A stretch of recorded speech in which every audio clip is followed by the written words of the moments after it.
안녕하세요. 네. 오늘은 로마서 4장 1절부터 제가 읽어드리도록 하겠습니다. 로마서 4장 1절.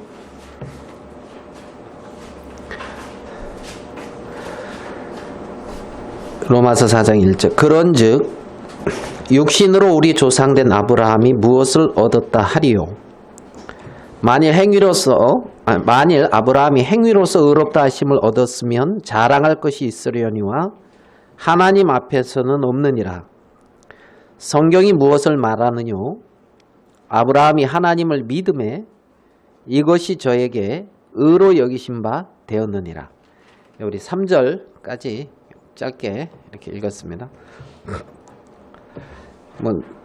잘 아시는 말씀이라 이렇게 생각이 됩니다. 로마서 4장 1절부터 3절까지.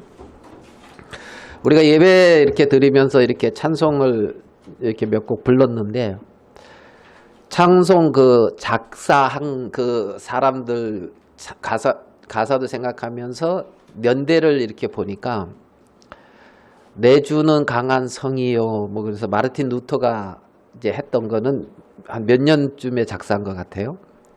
마르틴 루터가 작사했으니까. 예? 지금부터 500년 전.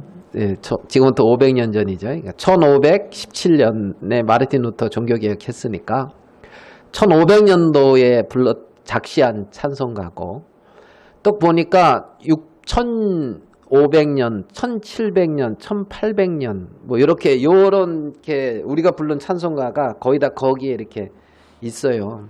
그래서 가사들이 은혜롭고 아멘이 되죠. 예, 그래서 옛 사람들의 어떤 그 부분이 찬송도 그렇고 글도 그렇고 많이 이렇게 생각이 되는데, 며칠 전에 제가 1656년 4월 15일 날 1656년 4월 15일 날 리처드 백스터라고 하는 사람이 쓴 글이에요. 그래서 은혜로워가지고 제가 좀 은혜롭다기보다는 좀 생각이 많이 돼서 적었는데, 한번 읽어볼까요? 네, 읽어보라 그래서 읽어볼게요. 하나님의 역사는 이루어져야 하고 사람들의 영혼은 구원을 얻어야 합니다. 그런데도 그대들은 세상적 사업 걱정이나 하고 세상 쾌락과 안위함만 구하며 형제들 간의 말다툼이나 하고 있습니다. 이렇게 이제 썼더라고요. 좀 은혜가 됩니까? 1700년, 1600년도에도 이랬나? 이런 생각이 이제 들 정도. 그래, 좀 더 읽어볼게요. 그대들의 몸이 병들어 있는데 그대들이 치료받기를 거부한다면, 혹시 그대들의 집이 불이 났는데 그대들이 길가에서 노래를 흥얼거리고 말다툼이나 하고 있다면, 나는 참고 그대들을 그냥 놔둘 수도 있습니다. 무슨 뜻인지 이해됩니까? 이제 지금 내가 병이 들었는데 그냥 치료받기 거부하고 그냥 산다는 거예요.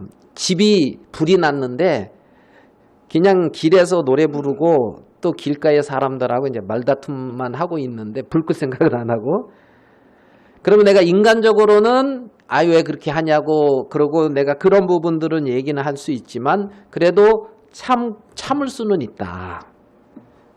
그러나 만약 그대들이 마을의 의사이고 그 병이 온 마을에 전염될 위험이 있다면, 혹은 그대들이 불을 꺼야 하는 지위에 있고 불이 온 마을에 번질 위험이 있다면, 아무리 그대들이 불쾌히 한다 해도 그대들의 나태함을 용인할 수는 없습니다.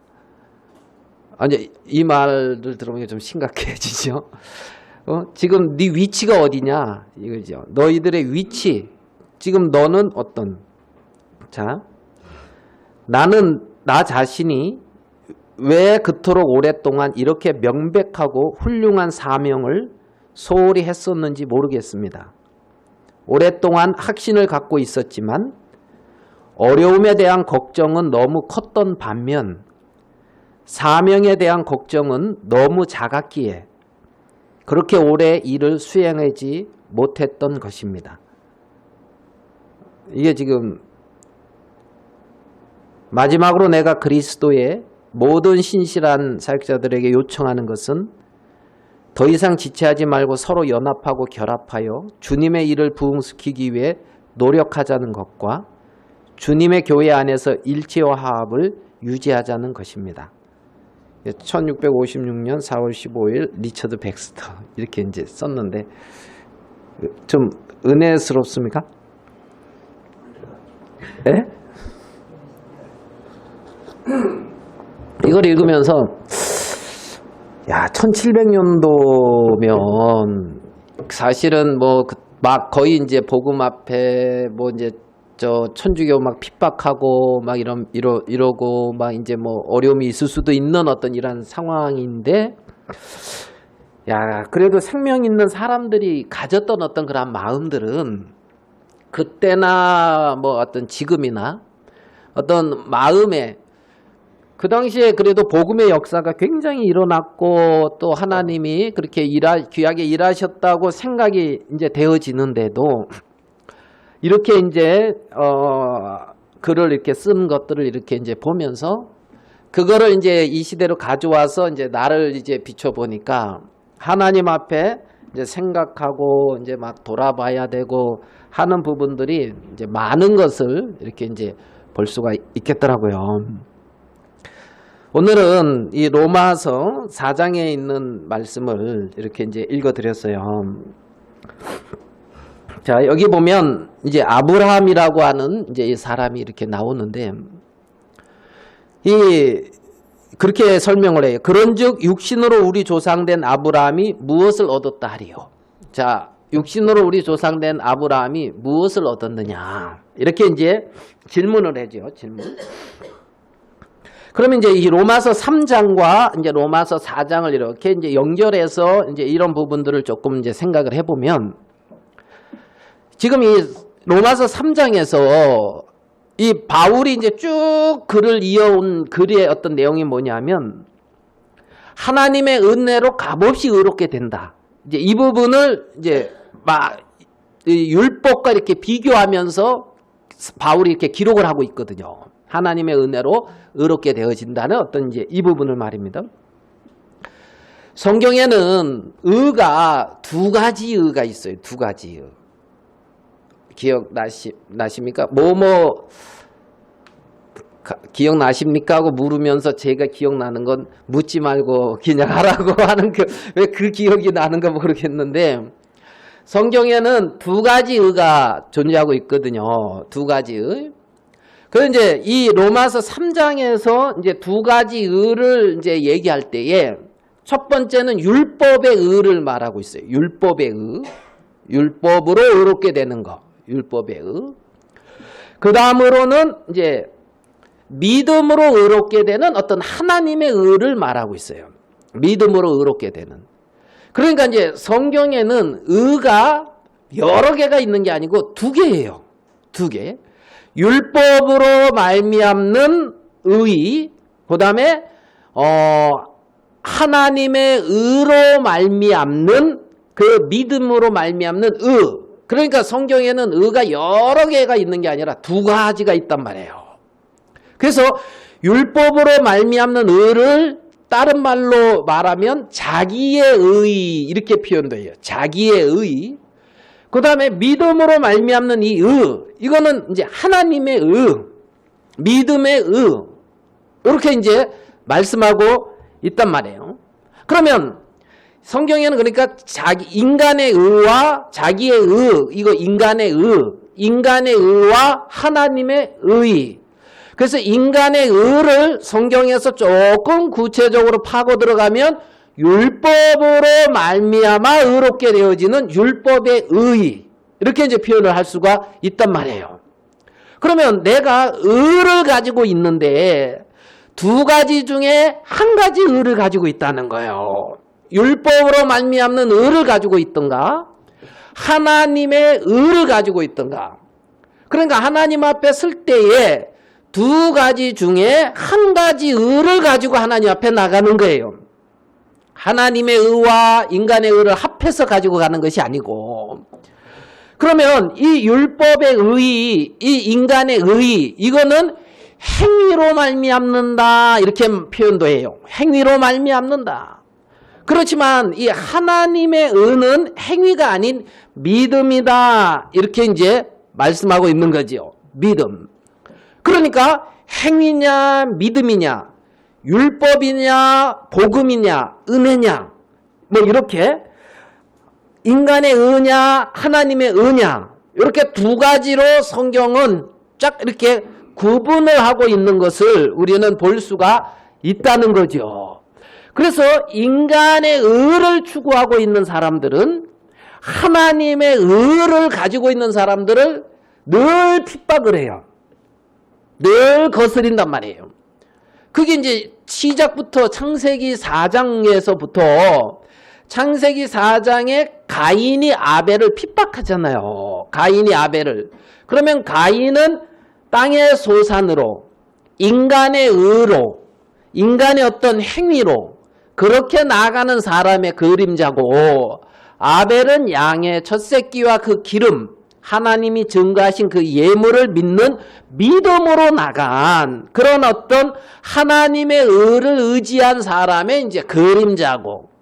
그래서 창세기 4장 이후부터 늘 이제 이렇게 행위와 믿음은 늘 거슬렸지 행위와 믿음이 함께 가지는 않았다는 거예요. 행위를 추구하는 사람과 믿음을 따라가는 그 사람과 그 길이 이제 달랐다는 거지요.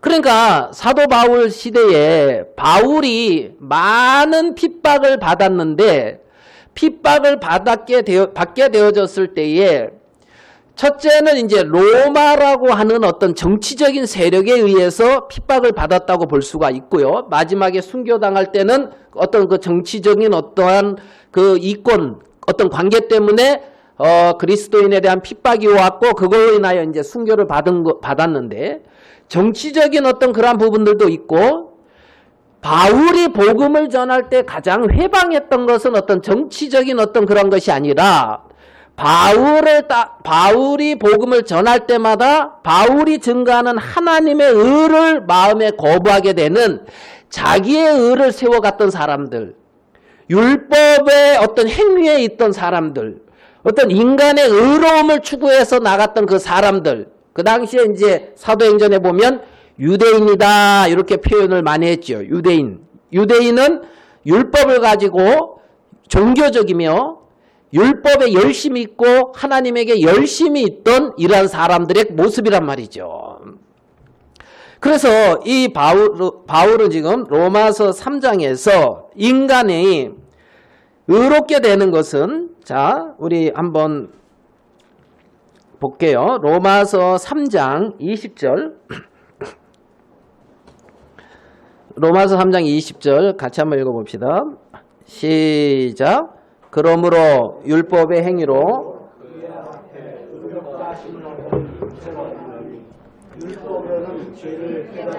자 율법으로는 죄를 깨닫는 것이다. 21절 이제는 율법 외에 하나님의 한 의가 나타났으니 율법과 선지자들에게 증거를 받은 것이라. 21절에 보면 이제는 율법 외에 하나님의 한 의가 나타났다는 거예요. 그러니까 율법의 의가 아닌 하나님의 한 의, 이 하나님의 한 의는 율법과 선지자들에게 증거를 받은 것인데 그것은 뭐냐 하면 곧 22절 예수 그리스도를 믿음으로 말미암아 모든 믿는 자에게 미치는 하나님의 은이 차별이 없느니라 이렇게 이제 됐단 말이에요. 그러니까 율법의 의가 아닌 어떤 하나님의 한 의가 나타났는데 이거는 예수 그리스도를 믿음으로 말미암아 모든 믿는 자에게 미치는 하나님의 의로서 차별이 없다. 성경은 그렇게 이제 말씀하고 있는 것을 볼 수가 있단 말입니다. 자, 그러면 그 뒤에 이제 그 유대인이나 이방인이나 할례자나 무할례자나 누구나 다 어떻게 믿음으로 의롭게 되는 것이다. 믿음의 법으로 되는 것이다. 자, 27절. 그런즉 자랑할 때가 어디뇨? 있을 수가 없다. 그랬죠. 자랑할 때가 어디뇨? 있을 수가 없다. 무슨 법으로냐? 행위로냐? 오직 믿음의 법으로니라. 그러니까 믿음의 법으로 의롭게 되니까 자랑할 때가 있다 없다? 없다는 거예요. 믿음으로 의롭게 되니까 자랑할 데가 없다. 그러니까 이제 아브라함이 행위로서 의롭다 하심을 얻었으면 자랑할 것이 있으려니와 행위로서 의롭다 하심을 얻었으면 자랑할 게 있어요. 무슨 말씀인지 되죠? 아유, 나는 그래도 에이, 누구보다는 그래도 이래. 그러면서 뭐 나름대로 자랑할 게 있다는 거죠. 예? 뭐 어느 형제처럼 뭐 이렇게 동창회 안 가고 교회 나와서 이제 이렇게 아니 이 코로나 시국에 안 들으시겠죠? 아니 이 코로나 시국에 동창회 가는 사람이 어딨어? 이제 이러면서 있잖아요, 그죠? 그래 우리 정영재님은 바쁜 와중에 어디 가서 모임하고 거기서 직접 이렇게 예배 와서 그러면 자랑할 것이 있으려죠. 나는 그래도 이렇게 했어 하면서 자랑할 것이 있는데 그렇게 행위로 말미암았으면 내가 이렇게 했어 하면서 자랑할 것이 있는데 행위로 말미암은 것이 아니라 믿음으로 말미암은 거기 때문에 자랑할 게 없다는 거예요. 아멘 되십니까? 그러니까 믿음으로 말미암았으니까 그러니까 하나님 앞에서는 없느니라. 하나님 앞에서는 없느니라. 왜냐하면 하나님 앞에 우리는 율법의 어떤 행위로 율법으로 내가 어떤 의로운 행위를 해서 하나님 앞에 간 것이 아니고 믿음의 법으로 하나님 앞에 나와온 거기 때문에 자랑할 것이 있을 수가 없느니라. 이 말이라는 거죠. 자랑할 게 없다는 거예요. 왜? 하나님 앞에 믿음으로 이제 서기 때문에 그렇다는 겁니다. 그러면 그 말씀 가만히 들어보고 보니까 그러면 율법은 뭐 아무 상관없네? 이제 이런 거예요. 왜? 율법으로 말미암지 않고 하나님의 은혜로 하나님의 의로 믿음으로 되는 것이다. 그러면 율법은 뭐 아무 상관없잖아. 이제 이런 어떤 마음을 가질 수가 있는 거예요. 충분히 이해가 되죠? 예? 율법과 믿음이 있는데 율법은 아니고 믿음이다. 그러니까 믿음으로 가니까 이건 아무것도 아니네. 이제 이렇게. 자, 그래가지고 이제 3장 31절 같이 한번 읽어봅시다. 3장 30절은 제가 읽을게요. 할례자도 믿음으로 말미암아 또는 무할례자도 믿음으로 말미암아 의롭다 하실 하나님은 한 분이시니라. 그러니까 할례자도 믿음으로 무할례자도 믿음으로 의롭다 하실 하나님은 한 분이시다. 31절 같이 읽어봅시다. 시작. 그런즉 우리가 믿음으로 말미암아 율법을 폐하느뇨? 그럴 수 없느니라. 도리어 율법을 굳게 세우느니라. 뭐야? 율법의 의로 말미암지 않는다고 그러더만 또 뭐 율법을 굳게 세운다고? 이제 이게 또 그러니까 율법으로 말미암지 않았다. 그러니까 율법은 아무것도 아니다. 그리고 그냥 통과. 이게 아니고 또 굳게 세운다. 율법을 굳게 세운다. 그러니까 이런 말씀들은 조금 또 헷갈리죠. 네. 솔직하게 대답하지. 뭐야 그러면 또 굳게 세운다는데 나중에 설명을 해줘요. 헷갈린다고 하면 그러니까 율법을 굳게 세운다는 것은 또 뭐야? 그러면 율법을 지켜야 되는 거 아니야? 이제 우리가 이렇게 이제 생각을 할 수가 있어요. 율법이 요구하는 게 있어요. 율법의 요구는 어떤 의로움이에요. 의로움. 어떤 거룩함이란 말입니다. 율법이 요구하는 것은 사람이 하나님 앞에 의롭고 거룩한 거예요. 아멘 되십니까? 율법이 그걸 요구한다고요. 율법이. 그러니까 율법을 굳게 세운다 이 말은 뭐 어떤 내가 율법을 지켜서 하나님 앞에 나가는 어떤 그 세계를 세운다는 얘기가 아니에요. 그러니까 내가 율법을 지켜서 하나님 앞에 나가는 이 마음에 빠져있는 사람을 갖다가 율법주의다 이렇게 표현을 해요. 율법을 지켜서 나름대로 하나님 앞에 이렇게 나가려고 하는 사람. 아니면 율법 아무 상관없어. 뭐 이미 우리는 그리스도로 말미암아 의롭게 되는 거지. 율법은 아무 상관없어. 그래가지고 이제 율법과 아무 상관없다고 하면서 그 길로 나가는 사람이든 율법을 열심히 지켜서 하나님 앞에 서야 된다고 하는 사람이든 그 법에 매여 있는 이 마음을 율법주의라고 표현을 해요. 율법주의. 그러니까 여기서 율법을 굳게 세운다 이 말은 그 율법주의를 굳게 세운다는 말이 아니에요. 하나님 앞에 내가 무엇인가 잘해서 나가야 되겠다는 것을 이것을 말씀에 십계명이나 율법에 613가지 있는데 이걸 다 지켜서 나가야 되는 거 아니냐 이것을 세운다는 얘기가 아니고 율법이 요구하는 바가 있는데 그게 뭐냐면 의로움과 거룩함이란 말이에요. 사람에게. 하나님 앞에서의 어떤 하나님과의 어떤 의를 이루고 하나님 앞에 어떤 거룩한 이 어떤 세계 이 세계. 그러니까 율법을 굳게 세운다는 것은 그 세계를 세워가는 거예요. 아멘 됩니까? 그 세계를. 그래가지고 만약에 그게 안 세워졌을 때 율법은 정죄를 해요.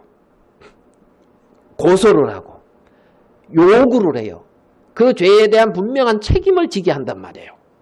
그게 뭐냐면 율법의 요구는 뭐냐면 결국은 그렇게 못했을 때 사망이에요. 사망을 지불해야 돼요. 사망을.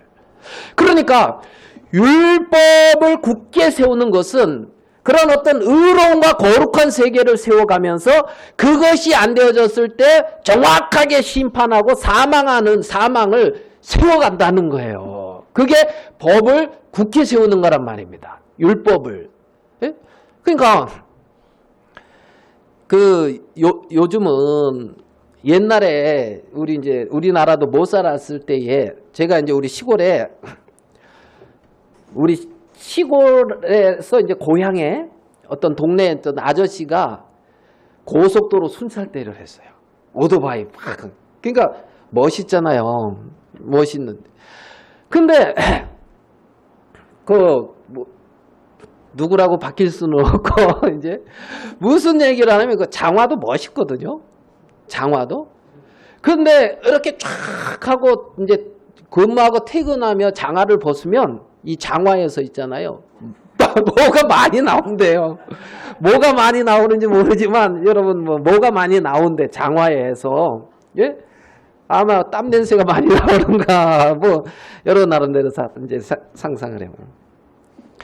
지금 베트남이나 이렇게 이제 어떤 이제 조금 정치적으로 무질서하고 이런 나라들은 그런 걸 이제 불법이라 그러잖아요. 불법. 그러니까 법보다 공통경찰관이 좀 위에 있는 거야.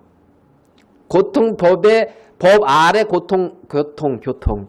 교통경찰이 교통법규 아래 있어야 되는데 그 위에 있어가지고 자기가 용서 다 해주고 자기가 이제 이렇게 하는 거예요. 예?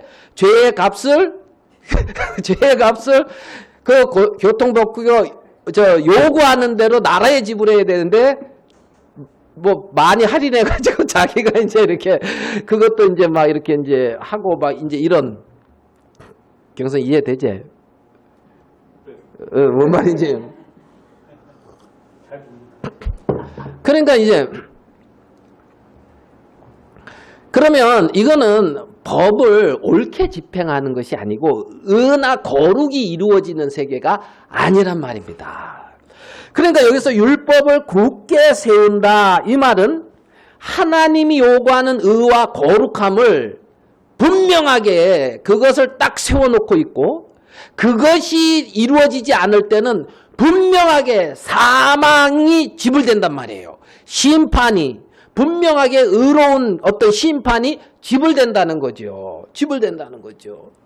그래가지고 그러면 우리가 하나님의 의를 소유하게 되어졌을 때는 그 세계가 다 지불되어졌기 때문에 하나님의 의를 소유하게 된 거란 말이에요. 하나님의 거룩을 소유하게 된 거라는 거죠. 자, 우리 로마서 10장 4절로 가봐요.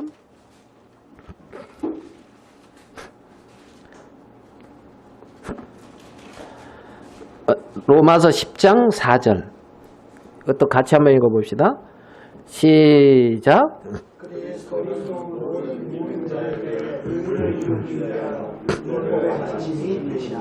네, 여기서는 그리스도가 율법에 뭐가 됐대요? 마침이 됐다. 뭐요? 굳게 세운다고 여기서는 또 맞췄다 하고. 이 말씀이 어떻게 적용되고 있는지를 충분히 이해가 되죠.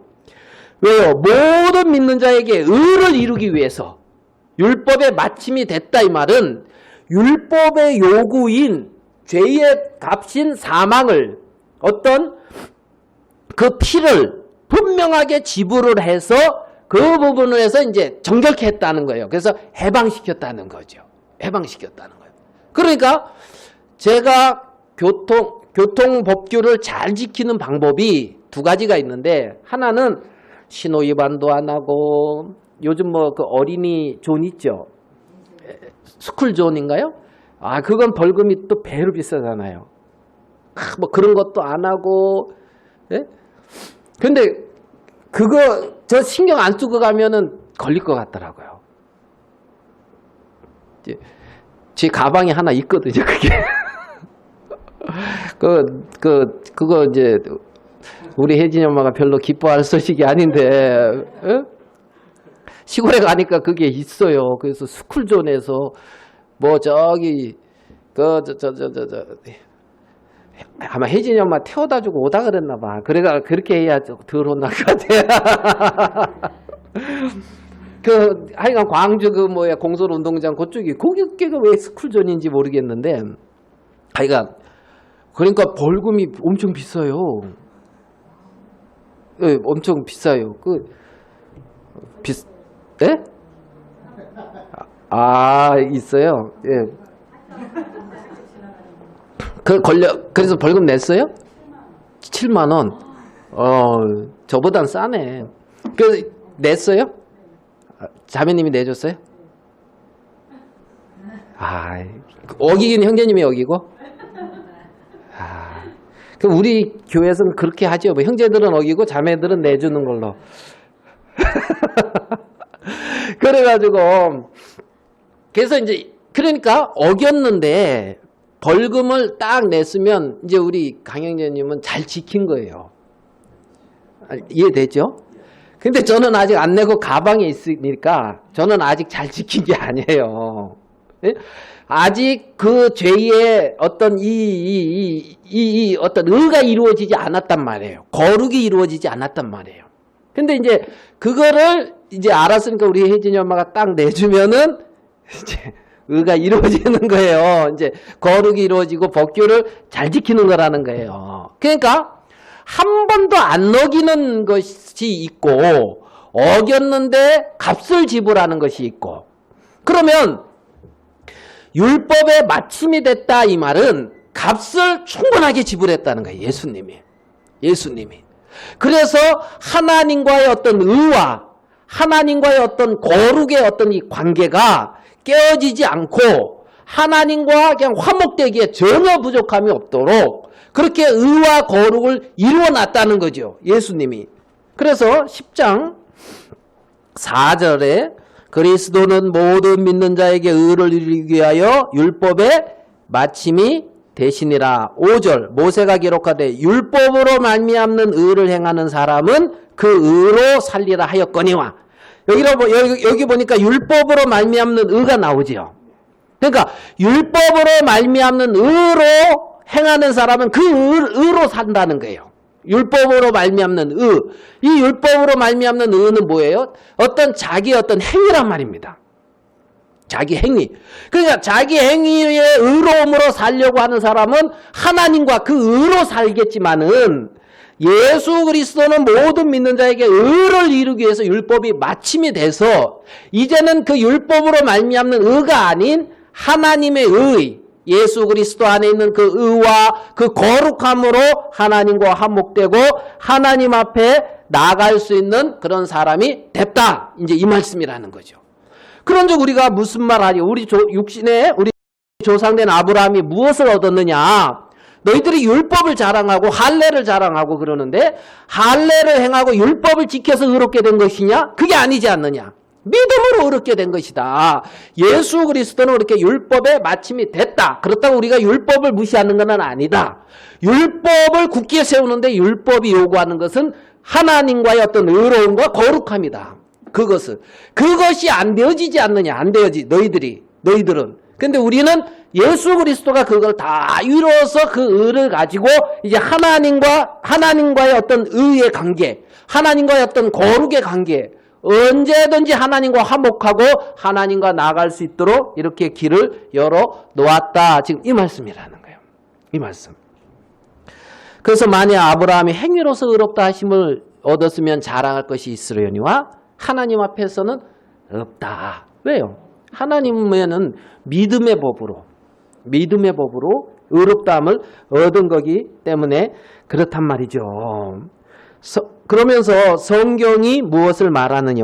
아브라함이 하나님을 믿음에 이것이 저에게 의로 여기신 바 되었느니라. 이제 이렇게 말씀을 이제 진행하고 있는 거죠. 믿음의 조상인 이제 아브라함을 딱 들어서 성경이 대체 무엇을 말하느냐? 자, 성경이 무엇을 말하느냐? 전 이 말씀이 참 그리 좋더라고요. 성경이 무엇을 말하느냐? 그제요? 누가 무엇을 말하느냐? 이것도 중요하지만 성경이 무엇을 말하느냐? 저 사람이 하는 말이 성경과 맞느냐? 예? 저 사람이 참 유명하고 똑똑한 것 같은데 그 사람이 유명하고 똑똑한 건 유명하고 똑똑한 거고 성경은 무엇라 말하느냐? 성경은 무엇라 말하느냐? 성경은 대체 무엇이라고 말하는데 아브라함이 하나님을 믿음에 이것이 저에게 의로 여기신 바 됐다. 믿음으로 의롭게 되는 것이다. 다른 길이 없다. 이렇게 이제 선을 딱 긋고 있는 것을 우리는 볼 수가 있다는 거죠. 지금 아브라함이 하나님을 믿음에 이게 창세기 몇 장에 나오냐면 15장에 나와요. 창세기 15장에 하나님이 이제 아브라함에게 나타나가지고 하늘을 보락하고 이제 별들을 바락하면서 네 후손들이 이와 같이 많게 된다 하니까 이에 이제 아브라함이 하나님을 믿었다는 거예요. 네? 하나님이 말씀하시는 것을 단순히 믿었다는 거예요. 아멘 됩니까? 네? 그래서 그래요 감사합니다 하면서 하나님을 믿는 그 믿음을 하나님은 의로 여겼다는 거예요. 믿음을. 자, 그러니까 아브라함이 단순히 이렇게 하나님을 믿었는데 그 아브라함이 하나님을 단순히 믿는 그 믿음 빼고 아브라함의 어떤 모습을 우리가 싹 봤을 때 과연 아브라함은 어떠한 모습이었느냐? 어떤 모습이냐? 자, 창세기 12장에 보면 아브라함이 하나님의 약속의 말씀을 따라서 하란에서 갈대아 우르를 떠나서 하란에 이르렀다가 하란에서 아버지 데라가 죽은 다음에 이제 하란에서 가나안 땅으로 들어오거든요. 11장 12장에.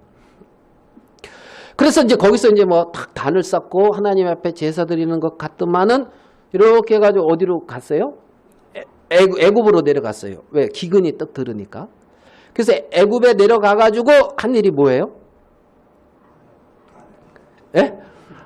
아내를 팔아먹은 것인지는 모르겠는데 그냥 사실대로 말을 했어요. 어떻게 말을 했냐면 내 이복 동생이다. 여기까지만. 결혼했다는 얘기는 안 하고 내 이복 여동생이다. 여기까지만 얘기를 했어요. 결혼했다까지 얘기를 해야 되는데 제가 우리 시골에 이제 투망을 쳐서 고기를 잡기도 하는데 아니 요즘은 잘 안 잡혀요. 요즘은 그래가지고 매운탕 끓여 먹어야 되는데 가고 이렇게 하는데 별로 안 몇 마리 이제 잡았는데 거기에 낚시 이렇게 던져가지고 낚시하는 사람이 이렇게 왔는데 그 뭐지 베스를 잡는데 이렇게 얕은 데로 이렇게 샥 던져가지고 샥 이렇게 아니면 베스가 탁 물들어가면 탁 채가지고 이렇게 하는데 이런 게 잡히는 거예요.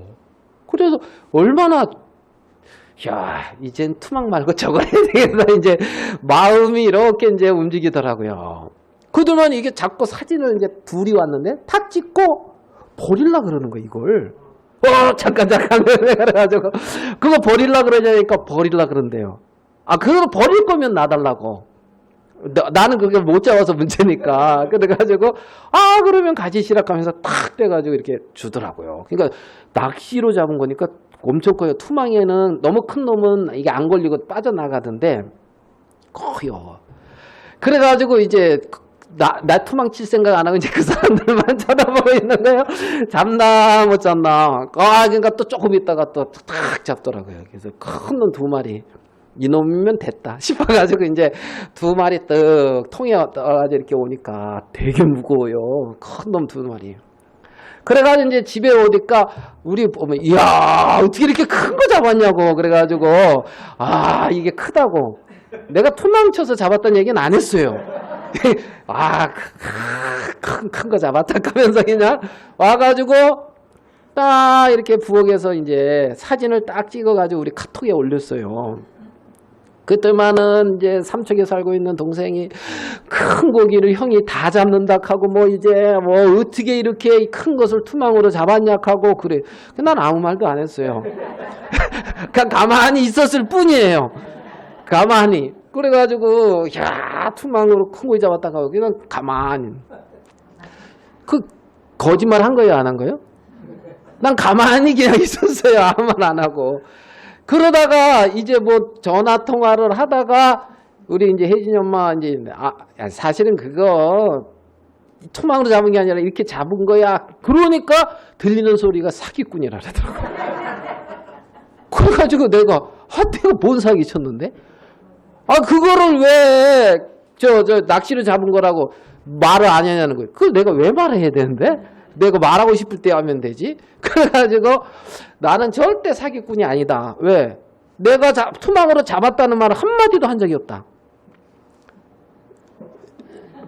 예? 거짓말 했어요 안 했어요? 좀 헷갈립니까? 그래서 나는 절대 이제 이렇게 이제 하다고 저거 하고 결백하다고. 그래서 그걸 가서 이제 요번 주에 또 혜진이 엄마가 가서 그 다 사기예요. 사기예요. 낚시로 이렇게 해서 했대요. 우리 이게 낚시 이렇게 해야 될 것 같다. 그러니까 우리 어머니가 어쩐지 요즘은 투망치러 안 가더라. 그래서 이제 그러시더라고요. 늘 가면 이제 거기 그러니까 저는 안 말했을 뿐이에요. 아마 아브라함도 이렇게 말할지 모르겠어요. 나는 그냥 이복누이라고만 했을 뿐이다 사실을. 이복누이 맞거든요. 엄마가 달랐나 봐요. 아버지는 같고 사라가. 그래가지고 이제 같이 결혼을 해서 이렇게 이제 지냈는데 이복누이라 그러니까 이제 데리고 바로 왕이 이제 이랬고. 자, 그다음에 누굽니까? 그 같이 간 롯. 롯은 아브라함의 형제가 아브라함 그다음에 누구죠? 하란 맞죠? 하란하고 또 누구 한 명 있는데? 예? 예, 있어요. 찾아보면 3명이에요, 3명. 근데 롯은 하란의 아들이었어요. 하란. 근데 롯의 아버지 하란은 이 갈대 우르에서 살 때 죽었어요. 갈대 우르에서. 그래가지고 아버지 데라가 아브라함과 이제 그 나훌과 이제 하란 이렇게 이제 3명을 낳았는데 하란이 죽으니까 아브라함과 나훌하고 이제 롯도 데리고 이제 같이 갈대우르에서 하란으로 왔단 말이에요. 하란은 이제 지명. 예? 그러면 롯은 아버지가 있어요, 없어요? 없단 말이에요. 그러니까 가만히 생각해 보면 누구예요? 아브라함이 롯을 자기 양자처럼 데리고 있었다는 것을 느낄 수가 있잖아요. 무슨 말인지 되죠? 예? 그 나홀을 쫓아간 게 아니고 아브라함을 쫓아서 가나안 땅으로 왔잖아요. 롯이. 그러면 그 기간이 굉장히 많이 지났을 거 아니에요. 시간이 1, 2년이 아닌데 그러면 아브라함과 롯과의 어떤 그런 관계는 굉장히 친밀한 관계라는 거죠. 우리가 봤을 때 이제 생각해 봤을 때 아브라함이 롯에게 굉장히 마음을 써주었을 거라는 거예요. 롯에게. 그런데 창세기 12장 이후에 창세기 12장에서 아브라함은 아내, 자기가 사랑하는 아내 이제 누구죠? 사라에게 참 못할 짓을 어떻게 보면 한 거고 13장에 가서 보면은 롯이 아브라함과 다퉈요. 결국 아브라함의 목자와 롯의 목자들이 다퉜다는 얘기는 쉽게 말하면 아브라함과 롯이 싸우지는 않았지만 뭔가 둘이 안 맞고 있다는 어떤 그 그림자지요. 예? 그게 만약에 아브라함과 롯이 마음이 잘 맞았으면 목자들이 싸울 때 롯은 분명히 목자들을 모락하고 아브라함 품으로 들어가야죠. 이해되죠? 아브라함도 목자들을 모락하고 롯을 품어야 될 것이고 아마 이게 맞는데 13장에 가서는 분쟁을 해가지고 롯이 떠났단 말이에요. 그래가지고 소돔과 고모라 성으로 소돔성으로 들어간 거예요. 그러면 14장에 갔을 때 소돔성이 그 그돌라오멜 그 연합국에 의해서 포로로 잡혀간 거야. 롯이. 소돔성이 망하고 잡혀간 거예요. 그러니까 아브라함이 자기 집에서 길리운 318명의 용사들을 데리고 가서 롯을 찾아왔단 말이에요. 그때 이제 멜기세덱 제사장이 나타나가지고 이제 복을 주고 아브라함이 이제 그 11조를 이렇게 드리고 아무것도 아브라함은 이렇게 재물 같은 걸 취하질 않아요. 내가 하나님이 아닌 다른 걸로 부하게 됐다 말 듣고 싶지 않다고 하면서 그러니까 아브라함 마음에 하나님을 향한 신앙이 있는 것을 볼 수가 있어요. 그러면 창세기 14장 이쯤에서 롯이 아이고 삼촌 내가 삼촌을 떠나니까 결국은 일이 되고 나한테 불행이 찾아오네요. 나는 삼촌을 떠날 수는 없네요. 삼촌의 하나님을 떠나서 살 수는 없네요 하면서 삼촌에게로 들어와야 되는데 또 떠나가잖아요. 맞습니까? 또 떠나가. 그 다음이 이제 15장이란 말이에요. 15장. 그러면 15장에서 아브라함의 어떤 그 마음을 이렇게 가만히 이렇게 봤을 때에 아브라함의 마음이 이제 하나님이 딱 나타나서 아브라함아 두려워 말라 나는 너의 방패요 지극히 큰 상급이다. 그러니까 아브라함이 대뜸 하는 말이 뭐 하나님이 나한테 뭐 준 거 있습니까? 이제 이렇게 말을 해요. 그러면서 이 길리운 다메섹 엘리에셀이나 내 후사가 되기를 원한다 하면서 길리운 자 봐봐요. 자기 집의 종이 내 후사가 되기를 원한다는 아브라함이 롯이 있었으면은 롯이 내 후사가 되기를 원한다는 말을 했겠어요? 이 종이 원한다고 했겠어요? 조카가 그랬을 것 같지요? 여러분도 같으면 그렇죠? 저도 그럴 것 같아요. 그러면 아브라함 마음의 기대를 가지고 있던 세계가 떠난 거잖아요. 롯이. 그리고 이제 아쉽지만 엘리에셀로 이제 옮겨간 거예요. 롯의 마음이. 그러면 하나님이 아니다. 내게서 날 자라야 내 씨라 칭함을 입을 것이다. 이렇게 말을 하면서 이제 하늘을 보락하면서 이렇게 이제 말씀하실 때 아브라함이 믿었다는 거죠. 여기서 아브라함이 자신의 어떤 모습을 보면 침륜에 빠질 수밖에 없어요. 그렇잖아요. 기대하는 세계가 다 끊어지고 있잖아요. 기대하는 세계. 롯도 떠나. 자기 자신을 봐도 형편없어. 그잖아요. 그래서 뭐 엘리에셀이나 근데 그것도 아니래. 그러니까 어떤 하나님이 아브라함을 만나러 오실 때는 아브라함의 모습과 상관이 없어요. 아브라함의 모습과. 그냥 하나님의 은혜로 아브라함을 만나러 와요. 아브라함을. 자, 우리 로마서 11장 6절로 한번 또 가. 로마서 11장 6절.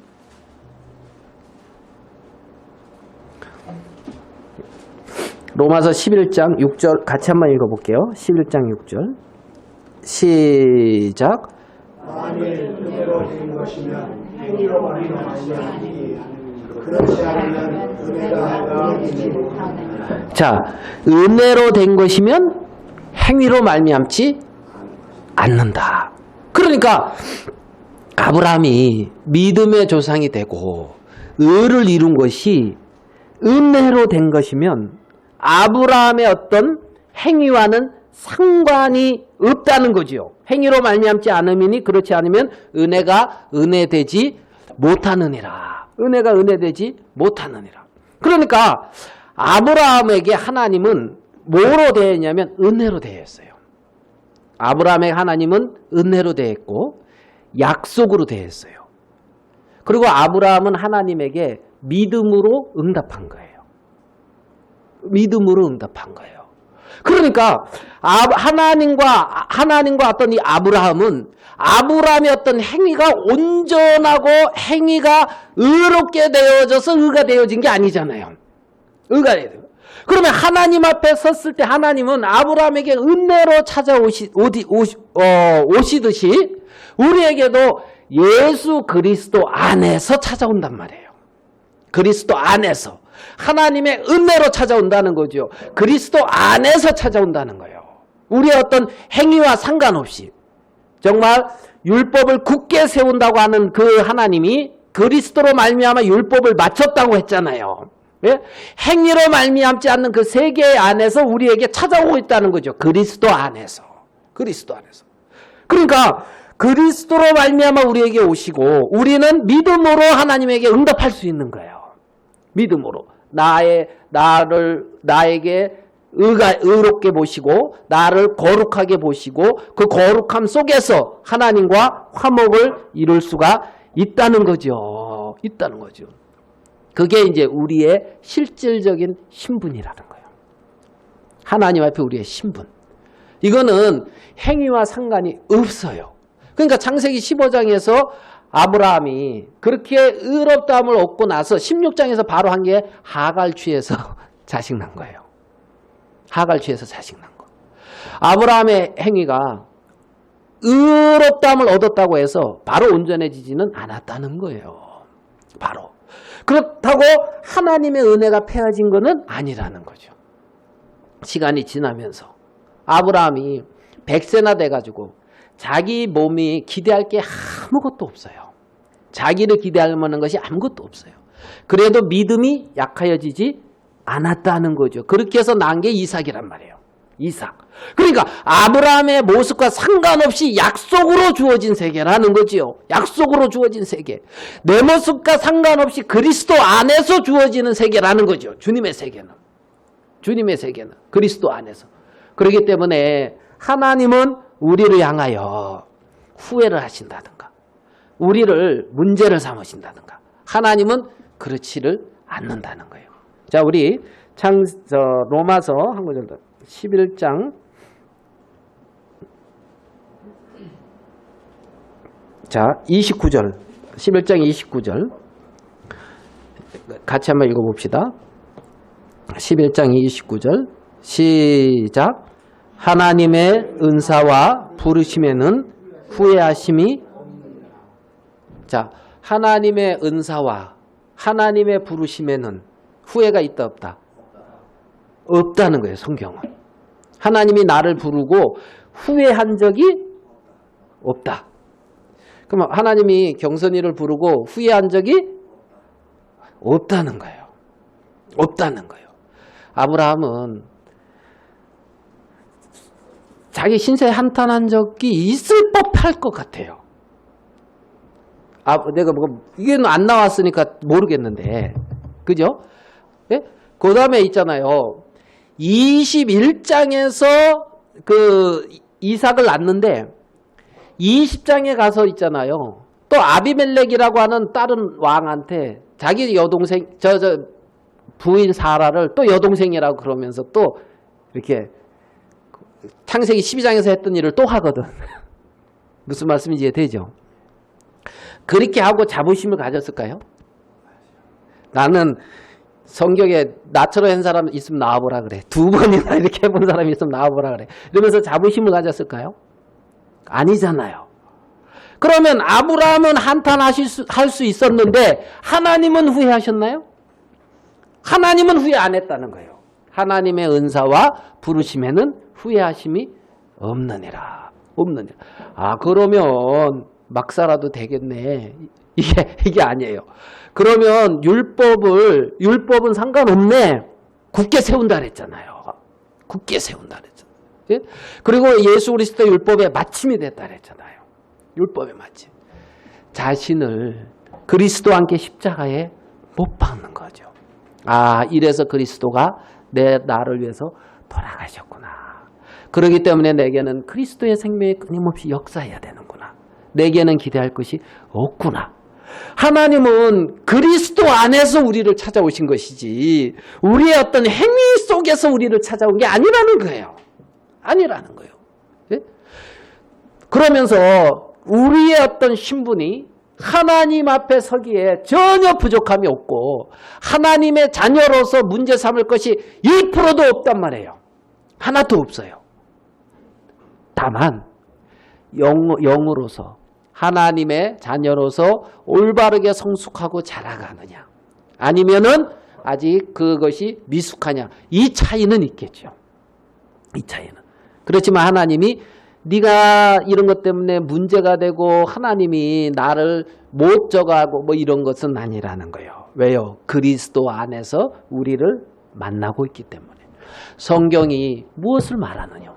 아브라함이 하나님을 믿음에 이것을 그에게 의로 여겼다. 성경은 그렇게 말씀하고 있단 말입니다. 자, 로마서 11장 우리 29절 찾았는데 32절. 자, 로마서 11장 32절. 같이 한번 읽어봅시다. 11장 32절. 시작. 하나님이 모든 사람을 순종치 아니하는 가운데 가두어 두심은 모든 사람에게 긍휼을 베풀려 하심이로다. 하나님은 뭐 하려고 한다고요? 긍휼을 베풀려고 한다는 거예요. 은혜를 베풀려고 한다는 거예요. 환난 날에 도우시는 그 주님. 예? 정말 내가 뭔가 하나님 앞에 잘하고 있을 때 하나님은 기뻐하신다. 이런 차원이 아니고 하나님은 내게 끊임없이 긍휼을 베풀고 은혜를 베풀기를 원하는 것이 하나님의 마음이라는 겁니다. 하나님의 마음. 그 세계 안에서 우리가 자유롭게 하나님 앞에 나갈 수가 있는 거예요. 나갈 수가 있는 거예요. 우리는 율법으로 말미암는 의가 아니라 믿음으로 말미암는 의로 하나님 앞에 서 있는 자고 그 하나님의 의를 소유한 하나님의 자녀라는 거죠. 그 의는 안 깨진다는 거예요. 안 깨지고 거룩하고 온전하고 하나님이 그렇게 해서 불렀 그 세계는 하나님이 한 번도 후회하시고 이러지를 않는다는 거죠. 왜요? 아브라함을 하나님은 약속 안에서 보시거든요. 아브라함에게 하나님은 은혜로 찾아오시거든요. 갈대우르에서 우상을 섬겼다고 했어요. 아브라함은. 그 아브라함을 하나님의 뜻과 약속 안에서 찾아오셔서 그 일을 이루신 것처럼 하나님과 아무 상관없는 우리의 인생에 하나님은 그렇게 은혜로 찾아오셨고 그리스도 안에서 우리를 만나고 계시는 거기 때문에 영원히 우리가 온전하고 거룩하고 하나님의 자녀로서 하나님의 복을 받기에 전혀 부족함이 없다는 겁니다. 그래서 오늘 이 순간 내가 어떠한 모습이라도 하나님 앞에 나아갈 때 탕자가 아버지 집에 돌아오니까 아버지가 몽둥이 이만한 거 해놓고 기다리고 있었죠. 예? 너 내 그럴 줄 알았다. 내가 일로 와.